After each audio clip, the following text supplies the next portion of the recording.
December golf tip kind of takes into consideration that Christmas is coming, and for those of you that don't have any hybrids in your bag, this month's golf tip is dedicated purely to the hybrid club. There are so many shots that you can play with a hybrid club.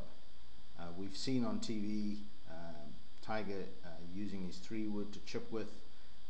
I will prefer to chip when I have a situation like this where I have quite a bit of a long fairway to go through and the flag is very close. That would be a very delicate little chip with a sand wedge or a lob wedge, and if I accidentally land it short, it's going to stick in the grass and not get there. By taking my hybrid, which is equivalent to a 3-iron, and treating it just like a putt, so I'm actually standing and holding the club just like a putter, and I'm going to do my practice swing. And what I'm doing, I intentionally put this ball back here. I don't want to get too cute here and leave the ball in the grass, so I'm trying to run the ball, past. This thickness is going to take some of the speed out of the ball. So by imagining that the hole is whatever distance I've got to go through here, which is about 6 feet, I project beyond the hole about 6 feet, and now my eyes focus there to try and decide how hard I'm going to hit it. Now once I have my feel and I go to the ball, I treat it just like a putt. It bounces through, and that's a pretty good result. It does take a little bit of practice to get the feel of how hard to hit it, but that's definitely one of the hybrid shots. Another situation where I use my hybrid a lot is where I have, you can see the flag is over here, and I've got about 100 yards to go, but I have these overhanging branches here. So there's no way I can take a pitching wedge or a sand wedge or anything, because I'll hit the trees, and I'm risk, even with a 7-iron or something, if I try and chip it, I could clip these branches. The 3-iron hybrid will provide me with a low running chip. So as long as I don't have anything in front, I've actually got, we can't see it here, but there's a little valley in front of this green that goes down and up. So all I want to do is hit like a long chip.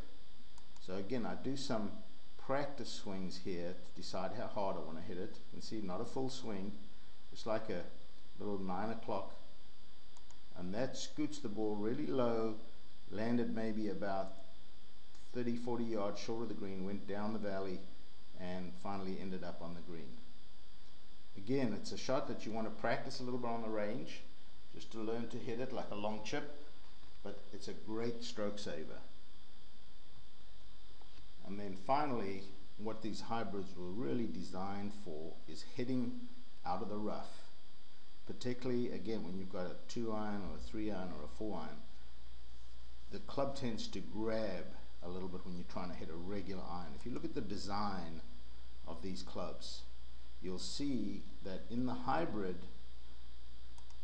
the hosel is well below. There's your leading edge of the club face, and the hosel is well back of that. Whereas with a regular iron, the leading edge and the hosel are very much in a straight line.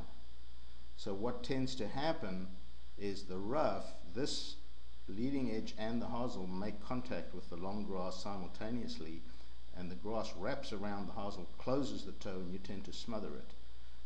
Here you've got the leading edge hitting first and making contact with the ball first before the grass ever gets a chance to wrap around the hosel and pull the club offline. So even though that might happen, you get the ball airborne and out of there much earlier. So that is the reason why these hybrids are so easy to hit out of the rough. Just take it like a normal club, and you'll see you get tremendous amount of height in a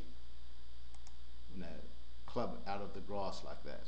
So if you want someone to sneak you a nice Christmas present, the hybrid is definitely something that will improve your scores.